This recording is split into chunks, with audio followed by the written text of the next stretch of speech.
digigit ya? Ular hijau. Iya, itu ular hijau ekor merah, kategorinya berarti Albolabris. Karena Albolabris itu adalah haemotoxin yang bercampur dengan neurotoxin, sitotoxin, myotoksin, dia ada 4 kalau nggak salah. Nah konteksnya kalau digigit biasanya cuma ada pembengkakan ataupun meriang. Jadi kategorinya nggak akan tahap membunuh, kecuali masa lagi benar-benar COVID, lagi meriang ataupun lagi flu, itu bisa menyebabkan kematian. Jadi kalau untuk wilayah sini sebenarnya yang paling ditakutkan mindset diri sendiri, bukan si ular tersebut. Karena mau kayak gimana pun berbisa tinggi, contohnya adalah ular tanah. Konteksnya dia cara penanganan tepat aman-aman saja. Golden time-nya sampai 30 menit. Jadi kalau misalnya digigit, report lakukan langsung teman di ketika gimana pun itu bisa aja. Sampai sholat Jumat. Tuh, Habis sholat Jumat baru dia berasa. Jadi mindsetnya enggak. Kalau ular itu enggak sembunyi itu, kecuali ular laut gitu. Konteksnya kalau misalkan masnya per diving nih berenang gitu, dapat ular laut. Ya walaupun dia pasif, kategorinya itu 720 kali lipat kadar toksinnya lebih kuat dibandingkan ular kobra. 720 kali lipat. Jadi sebenarnya kalau kita takutkan adalah ular laut ataupun lemamba, ika-heka, dead adder. Itu wilayah Sumatera sana kebanyakan. Ataupun di Pulau Jawa ular laut tok. Jadi apa yang kita takutkan sebenarnya nggak ada. Kalau sebenarnya yang harus kita terapkan adalah cara trainingnya seperti apa untuk cara penanganannya kalau ada. Kalau sekarang ular kobra nih, kenapa kita mau ular kobra? Kalau bukan kita menuju keahlian enggak. Kategorinya kalau ada ular kobra kita pegang pun biasa aja. Karena kalau kita tahu sebab dan akibatnya sebenarnya fine-fine aja, nggak usah sampai mati nanti amputasi enggak. Yang penting cara penanganannya dipertegas, bukan bagaimana si ular itu berbisa tingginya, bukan.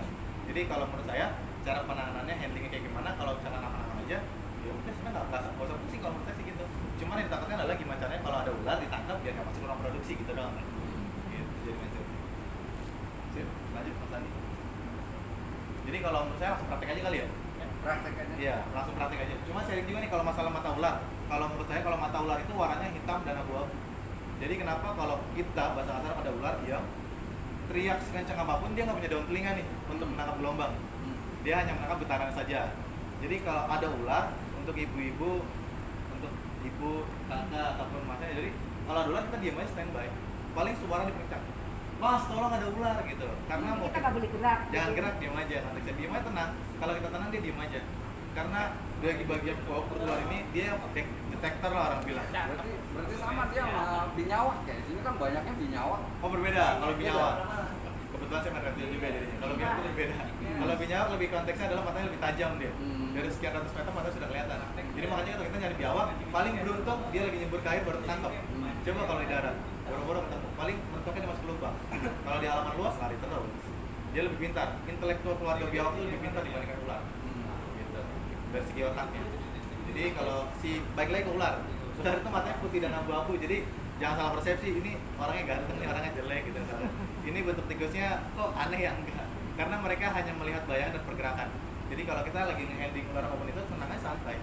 Ketika kita santai, pergerakan kurang, dia lebih sulit membedakan. Jadi di mana orangnya, di mana mangsanya. Makanya ketika ular si kobra gigit tikus, lari, dia kan diem. Coba perhatikan kalau kobra lagi mau mangsa, dia nggak akan kayak gigit langsung dia enggak. Pas digigit, tikusnya lari-lari, ntar kobranya diem. Ketika tikus itu sudah goyang, diam tempat baru dia jalan. Karena dia secara tidak langsung itu sedang menunggu di mana terakhir jatuhnya si tikus tersebut gitu. Jadi itulah yang kenapa kalau bahasa kasarnya kalau ke halaman kita getarin dulu pakai sapu. Karena konteksnya ketika ada sebuah pergerakan yang mendadak, ular akan kaget dan kemudian akan pergi. Ya. Jadi sekiranya apa ya, kita tetap tenang, jangan kayak terus ada kobra, ada ular, enggak. Kita goyang sedikit pun kayak gimana pun aman-aman saja. Tanda kutip ular yang di atas 5 meter masih bisa kita handling, apalagi yang di bawah 5 meter. Jadi persepsinya kalau ular makan manusia, kita balik nih, yang membangun bahasa kasarnya perumahan pabrik ini kan adalah manusia konteksnya, tapi habitat mereka adalah aslinya dari hutan. Kalau ketika kita masuk ke dalam hutan yang ranahnya belum K3-nya rapi loh bahasa kasarnya, ya mungkin kita lewat depan kandangnya atau depan sarangnya, bukan sarang kategorinya dia menetap, tapi kategorinya tempat dia lagi santai dulu. Nah kita lewat posisinya, barulah sangkanya kijang baru dia makan. Gitu. Jadi ular itu tidak bisa bilang, oh ini manusia kok nggak makan enggak. Karena posisinya karena nggak ada makanan, nggak ada kelinci, nggak ada bisa, adanya manusia yang dibabat.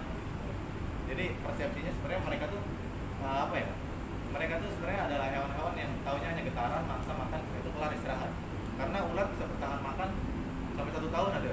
Paling cepat dia makan seminggu sekali, 2 minggu sekali. Itu pun kalau ternakan. Kalau yang dilihat biasanya ya seminggu sekali, 2 minggu sekali. Jadi makannya cukup sangat lamban karena pencernaan dia sangat lamban. Walaupun sangat lamban, dari pencernaan ular itu bisa meleburkan baja. Jadi makanya kalau masuk tanduk, masuk tulang, tiba-tiba keluar kotoran cuma warna putih ataupun zat kapur yang keluar ataupun cuma cairan doang. Jadi kalau menurut saya balik lagi ke ular, mindsetnya jangan ular tuh berbahaya, enggak. Sebenarnya mindset kita gimana kita penanganannya gitu. Jadi sejauh ini konteksnya kecuali king cobra ya, tanda kutip king cobra. King cobra bukan ular yang mematikan, tapi kadar toksinnya memang sangat cepat membunuh gitu. Pupuk ya itu. Oh iya, dapat rezeki bro ya. Jadi kalau king cobra jangan salah persepsi, bukan karena dia paling mematikan, tapi konteksnya bisa dia efeknya lebih cepat menyebar. Akhirnya kita salah penanganan, lebih cepat membunuh. Sebenarnya kalau tahu triknya tetap aman-aman saja. Dari beberapa grup yayasan ular Indonesia, kategorinya kalau kita masih banyak orang yang digigit tapi selamat-selamat saja. Paling minimal ya luka apa ya, kayak luka bakar ataupun lukanya tuh kayak keriput dia, penghancuran bagian apa, bagian sebutnya apa ya? Ya seperti itulah.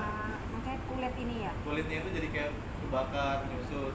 Jadi nggak sampai tahap diamputasi ataupun terbunuh gitu. Jadi sebenarnya balik lagi penanganannya. Contoh sekarang kita mau handling apa dulu nih? Biar kita langsung praktek aja. Ular, kobra dulu. Ada berapa, San?